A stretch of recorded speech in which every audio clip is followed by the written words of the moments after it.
출애굽기 26장 31절부터 37절 말씀입니다. 너는 청색, 자색, 홍색 실과 가늘게 꼰 배실로 짜서 장을 만들고 그 위에 그룹들을 공교히 수놓아서 금 갈고리로 네 기둥 위에 들이우되 그 네 기둥을 조각목으로 만들고 금으로 싸서 네 은받침 위에 둘지며 그 장을 갈고리 아래에 들이운 후에 증거궤를 그 장 안에 들여놓으라. 그 장이 너희를 위하여 성소와 지성소를 구별하리라. 너는 지성소에 있는 증거궤 위에 속죄소를 두고 그 장 바깥 북편에 상을 놓고 남편에 등대를 놓아 상과 대하여 할지며 청색, 자색, 홍색 실과 가늘게 꼰 배실로 수놓아 짜서 성막 문을 위하여 장을 만들고 그 문장을 위하여 기둥 5을 조각목으로 만들어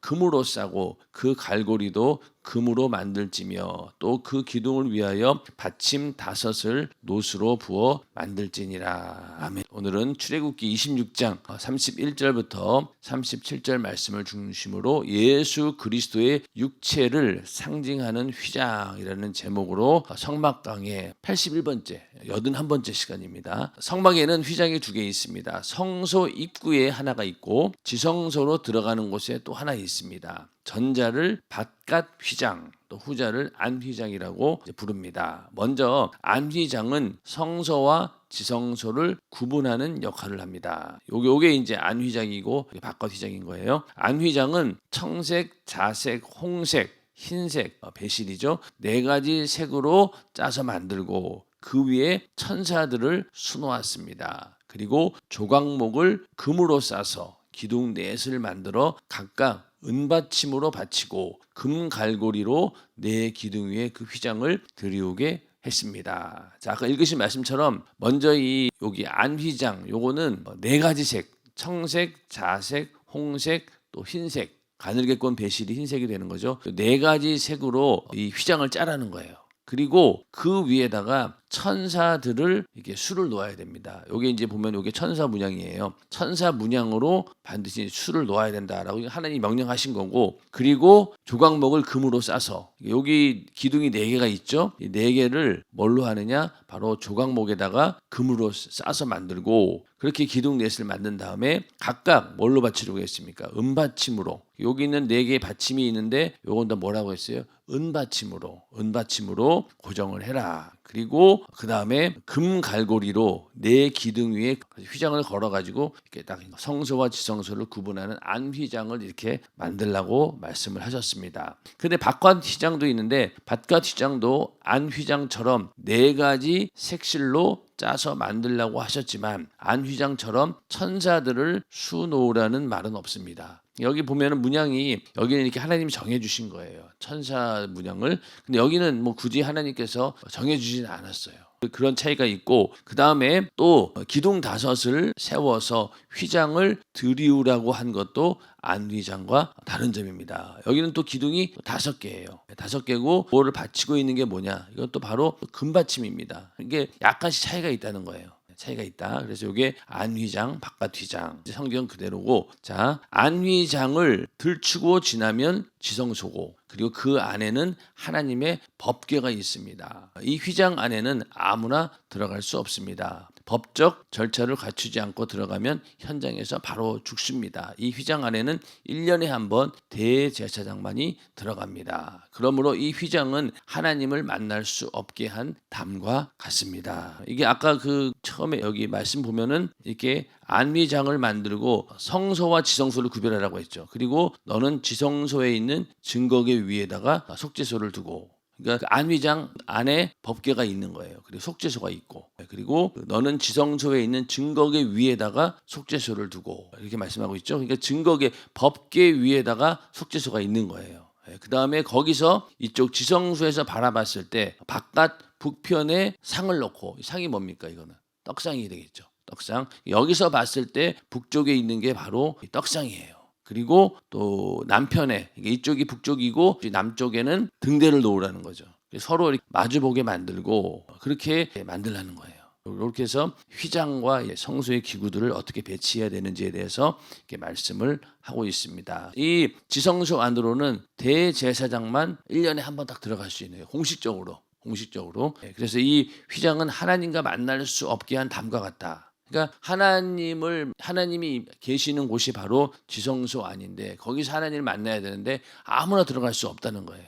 왜 그러냐? 처음 지음 받은 아담은 하나님과 막힌 담 없이 직접 영적인 교통을 하는 존재였습니다. 처음에 하나님께서 인간을 창조하셨을 때 이 아담은 하나님과 막힌 담이 없는 직접 교통할 수 있는 그런 존재였다는 거예요. 하나님께서 아담을 이제 지으시고 모든 천지 만물을 만드신 다음에 아담이 막 이름을 짓는 거예요. 모든 생물들의 이름을 막 짓는 걸 보고 동물들의 이름을 짓는 것을 보고 하나님께서 기뻐하시는 그런 모습이 있습니다. 그 얘기는 뭐냐면은 하나님과 막힌 것 없이 언제든지 하나님과 소통할 수 있었고 또 하나님이 주시는 지혜와 또 하나님이 주시는 자원들을 다 가지고 있었던 때가 바로 에덴 동산에서 죄를 짓기 전에 선악과를 먹기 전에 아담의 그런 하나님과의 관계였던 거죠. 그런데 그가 옛뱀 곧 마귀에게 속아 하나님께서 먹지 말라 명하신 선악과를 먹는 순간 하나님께서는 그를 에덴 동산에서 쫓아내셨고 화영검으로 지켜서 다시는 에덴 동산에 들어오지 못하게 막으셨습니다. 이때부터 하나님과 인간 사이에 담이 생겼습니다. 자, 에덴 동산에서 쫓겨났어요. 그리고 나서 하나님께서 천사들로 하여금 화염검으로 절대로 다시 들어오지 못하도록 완전히 막아버리신 거예요. 그 정도로 이제 하나님과 인간 사이에 담이 생겼다. 그게 바로 죄로 인한 결과입니다. 그래서 이사야 선지자는 이 상황을 다음과 같이 기술했습니다. 여호와의 손이 짧아 구원치 못하심도 아니요 귀가 둔하여 듣지 못하심도 아니라 오직 너희 죄악이 너희와 너희 하나님 사이를 내었고 너희 죄가 그 얼굴을 가리워서 너희를 듣지 않으시게 함이니 이는 너희 손이 피해 너희 손가락이 죄악에 더러웠으며 너희 입술은 거짓말을 말하며 너희 혀는 악독을 말합니다. 이사야서 59장 1절부터 3절 말씀입니다. 그러니까 하나님께서 손이 짧아서 우리를 구원하지 못하는 것도 아니고 또 귀가 둔해서 우리 인간들의 죄악 가운데서 고통당하는 그런 신음소리, 고통 가운데 절규하는 그런 소리를 못 듣는 것도 아니라는 거예요. 다 알지만은 너희 죄 때문에 그 관계가 회복되기 전까지는 너희를 위한 구원의 손길도 내밀 수 없고 또 너희가 아무리 구원을 요청해도 듣지 않는다는 거예요. 그만큼 이 죄에 빠진 인간과 하나님 사이에 거리가 있다는 겁니다. 막혀버린 거예요. 단절돼 버린 겁니다. 그래서 이 죄의 담은 하나님께서 물로 온 세상을 심판하신 노아의 홍수 사건을 통해서도 불로 진노를 발하신 소돔과 고모라 사건에서도 없어지지 않았습니다. 그리고 이스라엘 백성들이 수없이 많은 짐승의 피를 흘려가며 하나님께 제사 드렸지만 이 지성소의 휘장이 열렸던 적은 없었습니다. 죄의 담은 인간의 어떤 노력으로도 헐 수 없다는 것을 의미합니다. 한마디로 인간의 노력으로는 구원이 없다는 말입니다. 자, 이 하나님과 막힌 담, 에덴 동산에서 선악과를 먹은 그 죄악으로 인해서 하나님과 인간 사이가 완전히 단절되었어요. 그것을 허무는 일에 있어서 어떨 때는 하나님께서 물로 세상을 심판하셨죠. 노아의 홍수, 그리고 소돔과 고모라의 사건은 어떻습니까? 불이 내려와 가지고 하나님께서 심판하셨습니다. 그래도 이 하나님과 막힌 담이 해결되지 않은 거예요. 하나님께서 만약에 마음만 먹었다라고 하면은 그래 노아의 홍수를 한번 싹 쓸어버리고 다시 이제 인간을 새롭게 하자라고 했음에도 불구하고 이 하나님과 막힌 담은 헐리지 않았다는 거예요. 그리고 구약 시대에 수많은 이 제사를 통해서도 이 지성소의 휘장이 열리지 않았다. 하나님과 막힌 담이 해결되지 않았다는 거예요. 이건 어떤 의미냐? 인간의 노력으로는 절대로 이 죄의 담을 허물 수 없다라는 것이죠. 인간의 노력으로는 우리의 구원이 없다는 겁니다. 인정하시면 아멘 하시기 바랍니다. 인간의 힘으로는 아무것도 할 수 없다. 그래서 자력으로 우리가 구원할 수 있는 길은 없다는 거예요. 에베소서 2장 6절부터 8절에 보면은 너희가 그 은혜를 인하여 믿음으로 말미암아 구원을 얻었나니 이것이 너희에게서 난 것이 아니요 하나님의 선물이라. 이 구원이라고 하는 것은 우리 인간으로부터 내가 어떤 행위를 통해서 난 것이 아니라는 거예요. 이거는 오직 하나님이 주시는 일방적인 선물이라는 겁니다. 인간의 노력으로 되는 게 아니라는 거죠. 그래서 행위에서 난 것이 아니니 이는 누구든지 자랑치 못하게 함이니라. 그러니까 누구든지 자랑치 못한다는 건 뭐예요? 인간의 행위가 조금도 들어가지 않았다는 거예요. 우리 인간의 구원에 있어서는. 동의하십니까? 이게 동의가 돼야 돼요. 이게 절대로 우리의 구원은 오직 믿음으로 되는 것이지 인간의 행위로 되는 것은 아닙니다. 그러나 내가 믿음으로 구원받은 다음에 이 구원을 지켜내고 또 구원을 어떻게든 내가 유지하고 뺏기지 않으려고 노력하는 행위는 그 이유로 따릅니다. 그리고 내가 하나님께 받은 이 구원이 너무나 감사해서 하나님께 충성하고 또 하나님께 예배하고 하나님을 위해서 하나님 영광을 위해서 살아가는 그 모든 것, 그 행위는 하나님 보시기에 기뻐하실 일이고 또 거기에 따른 상급과 면류관이 있는 것도 맞습니다. 그러나 처음에 이 죄의 담을 허무는 것, 하나님과 단절돼 버린 이 관계를 회복시킬 수 있는 방법은 오직 하나님의 아들 예수 그리스도께서 그 죄의 담을 허무시고 그 사실을 믿는 자들에게만 주어지는 것이 바로 구원이지 인간의 노력으로는 절대로 그 막힌 담을 허물 수 없다는 거예요. 이것이 굉장히 중요합니다. 우리가 이 구원이라고 하는 것은 절대로 이 믿음으로만 된다. 믿음으로만 된다. 그러나 그 이후로 이 구원을 지켜나가고 구원을 이루는 일에는 우리가 정말로 최고의 노력을 다해야 되겠죠. 최선의 노력을. 그러나 구원을 받는 일에 있어서는 어떤 것으로도 인간의 노력을 안 된다는 거예요. 하나님께서 허락하지 않으시는 거예요. 그리고 하나님께서 무작정 그냥 이 죄의 담을 없는 걸로 하자 이렇게 하실 수가 없는 거예요. 왜 그럴까요? 하나님은 공의의 하나님이시기 때문에 죄의 싹은 사망이다라는 사실을 하나님 자신이 말씀하셨기 때문에 그 말씀을 어길 수가 없는 거예요. 어길 수가 없어요. 그렇기 때문에 반드시 공의로운 방법으로 이 문제를 해결해야 된다는 겁니다. 그렇게 해서 이거 인간의 노력으로는 절대로 구원에 이를 수 없다. 그 얘기는 결국 이 지성소의 휘장은 어떠한 것으로도 이게 열린 적이 없었다라는 것을 우리가 분명히 알아야 된다는 겁니다. 이처럼 철통같이 막혀있던 성소의 안휘장이 예수께서 십자가에 못 박혀 돌아가신 바로 그때 찢어졌습니다. 굉장히 큰 의미가 있는 거죠. 예수님께서 운명하실 때 그때 비로소 이 휘장이 찢어진 거예요. 그래서 마태복음 27장 51절부터 54절을 보면은 이에 성소 휘장이 위로부터 아래까지 찢어져 둘이 되고 바로 그 전에 이제 예수님께서 다 이루었다라고 하시면서 운명하셨어요. 돌아가시자마자 어떻게 됐냐? 성소의 휘장이 위로부터 아래까지 쫙 찢어진 거야. 그리고 찢어져서 이게 두 조각이 난 겁니다. 그리고 땅이 진동하며 바위가 터지고 그리고 무덤들이 열리며 자던 성도의 몸이 많이 일어나되 여기서 이제 보면은 예수의 부활 후에 저희가 무덤에서 나와서 거룩한 성에 들어가 많은 사람에게 보이니라. 이 말씀이 굉장히 좀 이게 난해한 구절이에요. 왜냐면은 예수님께서 운명하시고 죽으시는 순간에 성소의 휘장이 갈라지고 그리고 막 지진이 일어나고 그런데 거기서 무슨 일이 생기냐면은 무덤 문이 열리면서 자던 성도들의 몸이 부활하는 거예요. 이걸 보고 우리는 어떤 생각하게 됩니까? 첫째 부활을 생각하게 되잖아요. 예수님께서 이 땅에 재림하실 때 그때 무덤에 있는 자들이 먼저 일어난다고 했잖아요.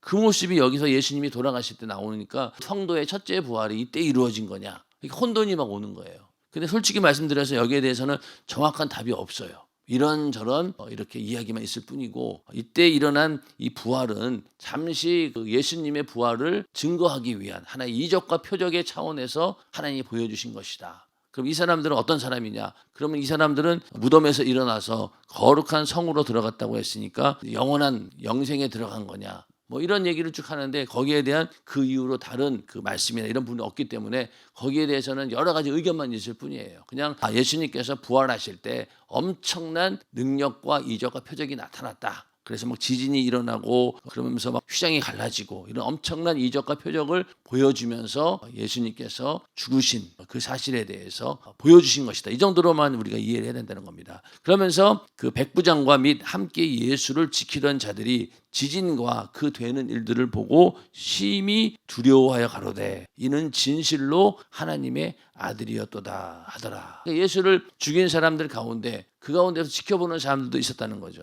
그걸 지켜보던 자들이 이런 일들을 쭉 보더니만은 야, 그분이 정말로 하나님의 아들이었구나 라고 고백을 하게 됩니다. 그만큼 이 휘장이 위에서부터 아래로 찢어지는 사건은 엄청난 사건이에요. 그래서 예수께서 십자가에서 운명하시는 순간 곧 영원히 떠나는 순간에 성소 안 휘장이 위에서 아래로 찢어졌어요. 위에서 아래로 찢어진 거예요. 그리고 이 휘장은 저절로 찢어질 만큼 약하지 않습니다. 전에 오는 문헌을 보면 휘장의 두께가 약 15cm 정도였다는 거예요. 15cm면은요 30cm 반이에요. 엄청난 두께예요. 우리가 뭐 휘장 그러니까 그냥 뭐 얄팍한 그런 휘장은 커튼점으로 생각하는데 그렇지 않아요. 이거는 15cm입니다. 근데 이 15cm가 위에서 그냥 아래로 쫙 갈라진 거예요. 그러니까 엄청난 하나님의 하신 일이기 때문에 가능한 일이지, 어떤 사람들은 이게 지진이 났기 때문에, 지진 때문에 휘장이 갈라졌다라고 주장하는 사람들이 있는데 이게 말도 안 되는 거죠. 지진이 났는데 어떻게 휘장이 위에서 아래로 쭉 갈라집니까? 있을 수 없는 일이죠. 그런데 위에서 아래로 쫙 찢어졌고, 그리고 그 엄청난 두께였지만은 이게 쫙 갈라진 거예요. 이 휘장이 얼마나 튼튼하고 견고했는지 황소 2마리가 양쪽에서 잡아당겨도 절대로 찢어지지 않을 정도였다고 합니다. 그러므로 휘장이 찢어졌다는 것은 대단한 사건입니다. 오죽하면 이 황소 2마리가 양쪽에서 끌고 잡아당겨도 이 휘장이 찢어지지 않는 정도의 엄청나게 두꺼운 단단한 휘장이었는데 이게 그냥 위에서 아래로 쫙 찢어진 거예요. 그리고 이제 다른 문헌에 보면은 그 이후로 이제 성소에 있는 사람들이 이걸 다시 이제 복구하려고 다시 이제 찢어진 휘장을 다시 이렇게 엮어보려고 했지만 안 됐다는 거예요. 다 실패했다는 거예요. 복구에 실패한 겁니다. 그러니까 하나님께서 만약에 여리고 성을 무너뜨리고 다시는 이제 여기에 이런 성이 없을 것이다라고 말씀하시면 그냥 그대로 되는 거예요. 그렇기 때문에 휘장도 하나님이 찢어놓는 순간에 어느 누구도 복구할 수가 없는 거예요. 하나님이 하신 일을 항상 그렇습니다. 이거는 인간이 복구한다고 해서 될 일이 아니라는 거죠. 그냥 이때부터 이 휘장은 다시는 복구할 수 없을 정도로, 그 정도로 이 휘장이 찢어졌다라고 하는 것은 굉장한 사건인 거죠. 이 시대의 그 성전을 담당하는 사람들 입장에서는 이게 얼마나 황당한 일이었겠어요. 그럼에도 불구하고 이 사람들은 그 예수 그리스도를 발견하지 못하고 결국은 예수를 죽이는 일에 앞장서게 되고, 그런 거 보면 인간이 굉장히 미련한 거죠. 그러나 어떤 사람들은 이가 진실로 하나님의 아들이었다라고 고백하는 사람들도 있었다는 겁니다. 예수 그리스도께서 우리의 죄를 사하시는 순간 하나님과 인간 사이를 가로막는 죄의 담을 상징하는 이 휘장이 찢어진 것은 곧 하늘문이 열렸음을 의미합니다. 이때부터 하나님과 인간 사이에 막혔던, 죄로 인해 막혔던 그 담이 무너지고 하나님께 갈 수 있는, 하나님을 찾고 하나님을 만날 수 있는 하늘문이 활짝 열렸다는 거예요. 이때부터 우리가 어떻습니까? 이제 예수 믿은 다음부터 하나님을 아버지라고 부르고 또 하나님을 향해서 그 이름을 가지고 기도하고 관계가 활짝 열리게 되는 거죠. 하늘문이 열렸다는 겁니다.